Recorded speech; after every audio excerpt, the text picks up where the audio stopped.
voy a mostrar el código para el desarrollo de un juego llamado Gato. En la implementación de este proyecto vamos a hacer uso de la librería botón que anteriormente hemos trabajado. El código que contiene esta librería es el desarrollo de una clase botón con sus atributos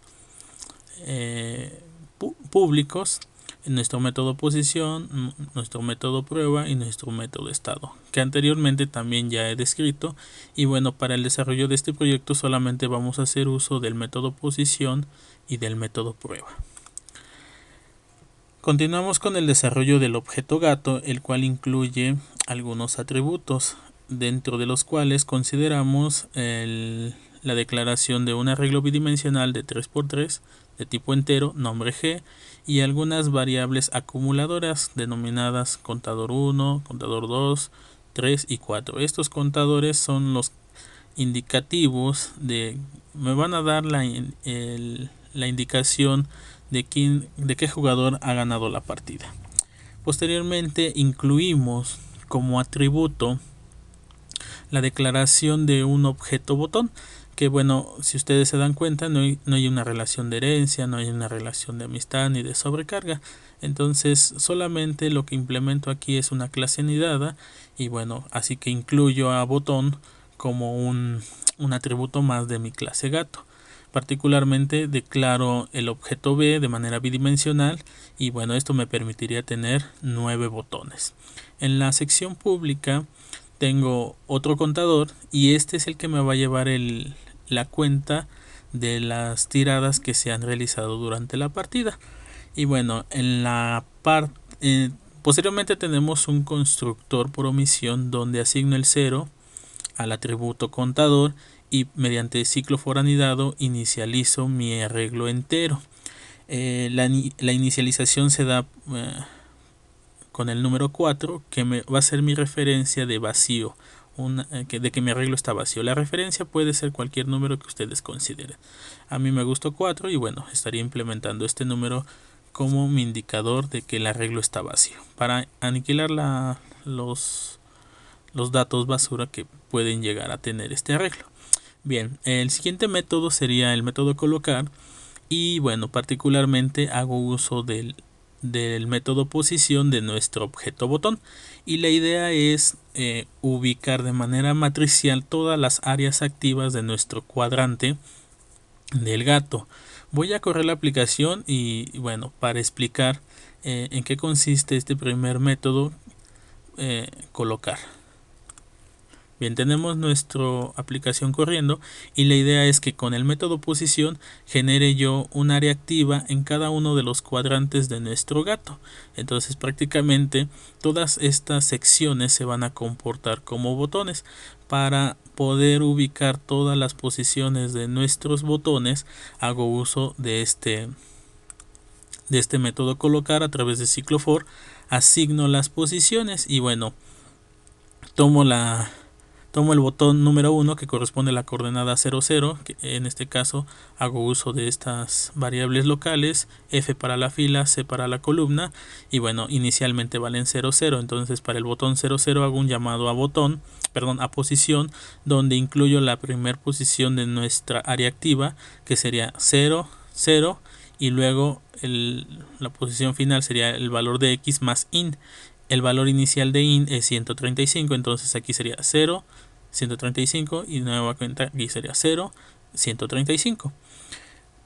Cambio al siguiente botón y asigno una nueva posición, tomando en cuenta que el valor de X y de Y va incrementando de 132, de 132 en 132. Entonces eso me va a permitir a mí generar toda la sección de botones en una distribución matricial.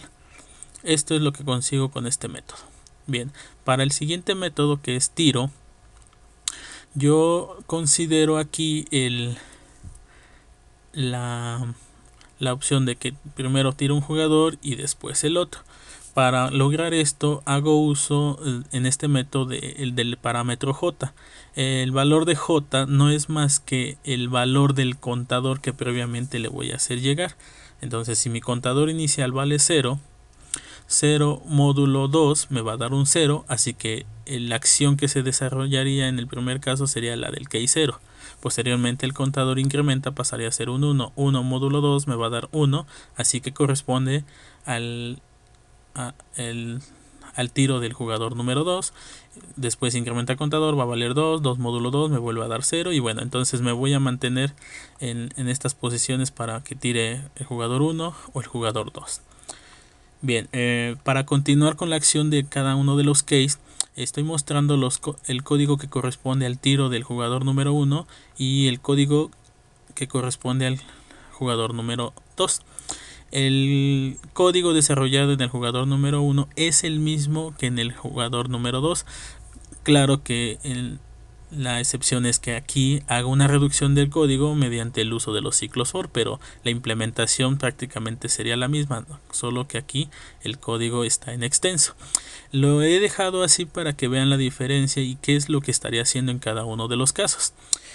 Bueno, tomando en cuenta que en la acción del jugador número 1 voy a hacer una exploración de cada una de las áreas donde él podría llegar a hacer un tiro, entonces hago un llamado al método prueba.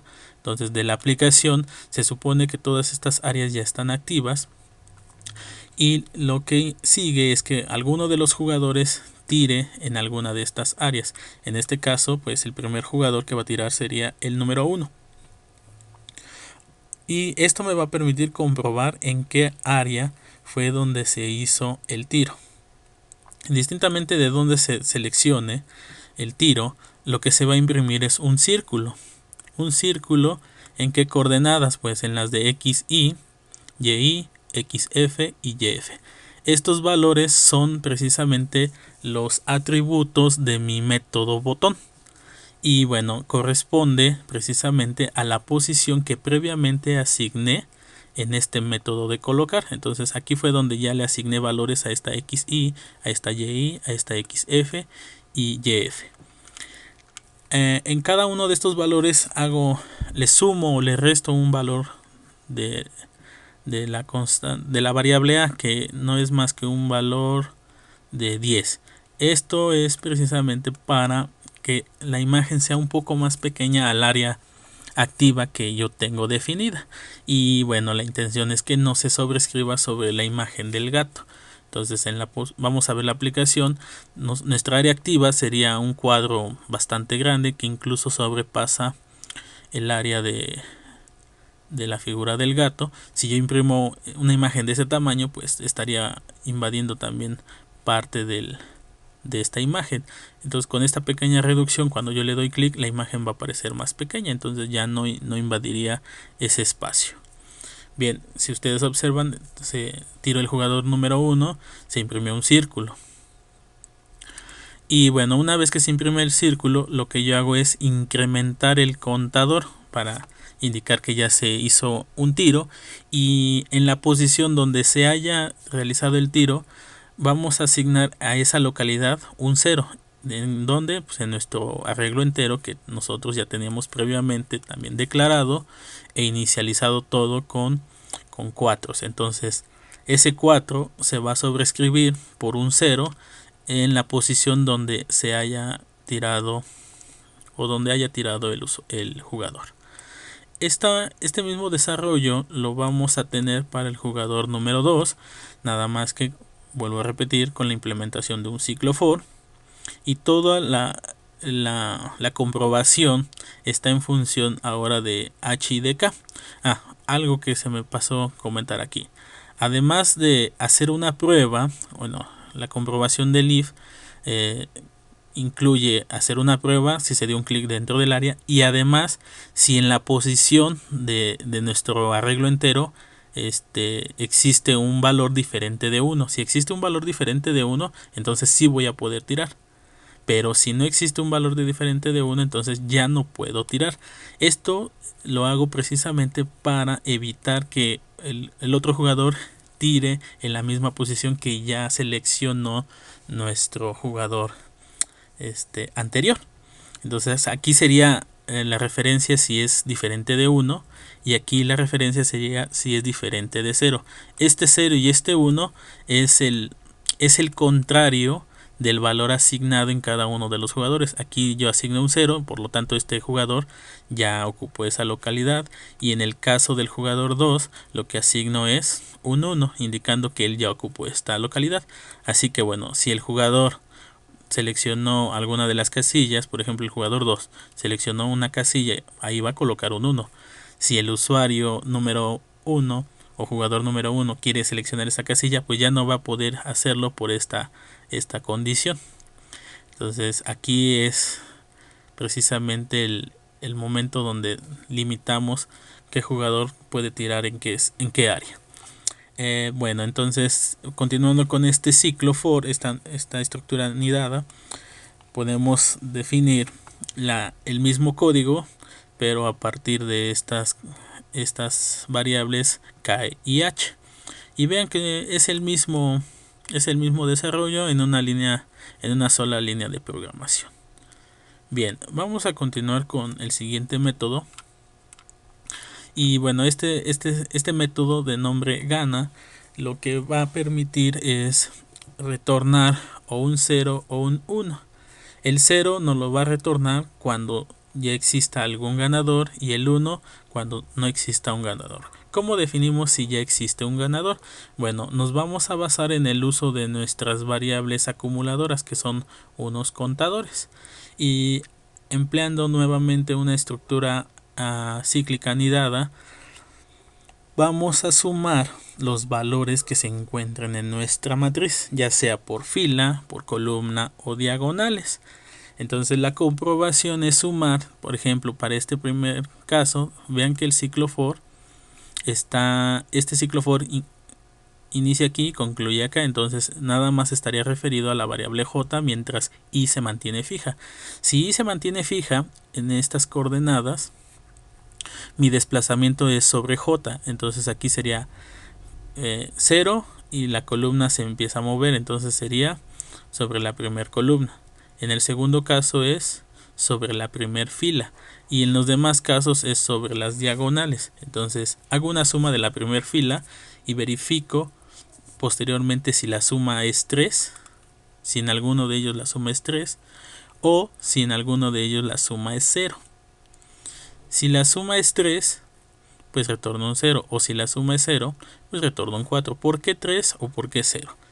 Bueno, 3 es debido a que uno de los jugadores está asignando en las casillas el valor de 1, así que 3 casillas con 1, la suma me va a dar 3. Y el otro caso sería 0, así que 3 casillas con 0 me va a dar igual 0. Y en donde no existe o donde no se haya tirado el jugador, saben que existe un 4. Entonces la única forma en que esto se ejecute es que exista en la suma o un 3 o un 0. Y bueno, posteriormente va a incrementar y para hacer la siguiente comprobación en la siguiente columna, en la siguiente fila y posteriormente en las diagonales. Esta comprobación o este método gana siempre se va a estar ejecutando por cada acción o por cada vez que tira alguno de los jugadores, debido a que no se sabe en qué momento va a ganar, ¿verdad? Entonces vamos a estar ejecutando este método gana por cada vez que el usuario tira durante la partida. Bien, este sería entonces el último método que incluye nuestro objeto gato. Y bueno, ahora lo que vamos a hacer es su implementación dentro del main.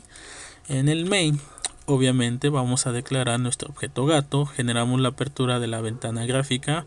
En este caso sería de 400 por 420 píxeles. El nombre de la ventana sería gato. Y la posición inicial sería de 600 por 300 píxeles. Cargamos la imagen de nuestro gato, que serían las líneas paralelas que vemos inicialmente en nuestra ventana gráfica. Y bueno, el primer llamado a nuestro objeto A sería con respecto al método colocar, que es definir nuestras áreas activas. Y ya dentro del ciclo while vamos a implementar el llamado al método gana y al método tiro. Y bueno, particularmente en el while hago uso de condicional del valor de retorno que me entrega gana. Recuerden que gana o retorna un 1 o retorna un 0. Cuando retorna un 1, pues cuando el jugador, bueno, más bien cuando no hay ganador. Entonces siempre retorna un 1 cuando no hay ganador y retorna un 0 cuando ya hay un ganador. Entonces esto se va a mantener en 1 mientras no exista un ganador, y este método se va a estar ejecutando por cada uno de los tiros que se esté haciendo. Entonces aquí es importante esta parte. Bien, ya dentro de la acción del ciclo while, pues viene el llamado al método tiro, y como había comentado, tiro tiene un atributo o un parámetro que me va a permitir seleccionar entre el jugador 1 y el jugador 2, y este parámetro es el de J, y el valor de J, como había comentado, es asignado a través de nuestro atributo contador. Entonces aquí pongo a.contador, el valor que tenga contador se lo asigno a J, y él es el que decide qué jugador es el que va a tirar. Bien, en esta condición nos vamos a mantener y sabemos que el contador va a ir incrementando. En caso de que no exista un ganador, o sea que esto, pues saben que puede no haber un ganador, pues el contador debería de llegar a 9. Y en el momento que el contador llegue a 9, con una condicional if, yo le lanzo un texto diciendo que hubo un empate. Y bueno, si existe un ganador, pues lanzaría el texto correspondiente a quien ganó la partida, y la aplicación se cerraría, ya que el while ya saldríamos del while. Bien, este sería entonces todo el código que se ha implementado para el desarrollo de este proyecto. Y bueno, la implementación ya la tenemos corriendo. Vamos a finalizarla para ver el resultado final. Entonces aquí ya tiro el jugador número 1, corresponde al jugador número 2, que sería una X. Tenemos aquí el tiro del jugador número 2, el que corresponde ahora sería el jugador número 1. Voy a tirar aquí, y bueno, voy a tratar de que el jugador número 2 tire en esta posición, y no me va a dejar, simplemente no me deja, miren. Entonces tendré que seleccionar otra casilla. Voy a seleccionar la de al lado. Continuamos con la partida. Bueno, si tira aquí círculo, pues ya estaría ganando. Voy a hacer esto, y bueno, me deja en posibilidad de bloquear aquí o bloquear acá, en cuyo caso pues el círculo va a ganar. Voy a tirar aquí. Si absurdamente tiro acá, pues continuaría la partida. Bueno, vamos a finalizarla con el ganador del jugador círculo. Entonces aquí ya me está indicando que ya hubo un ganador.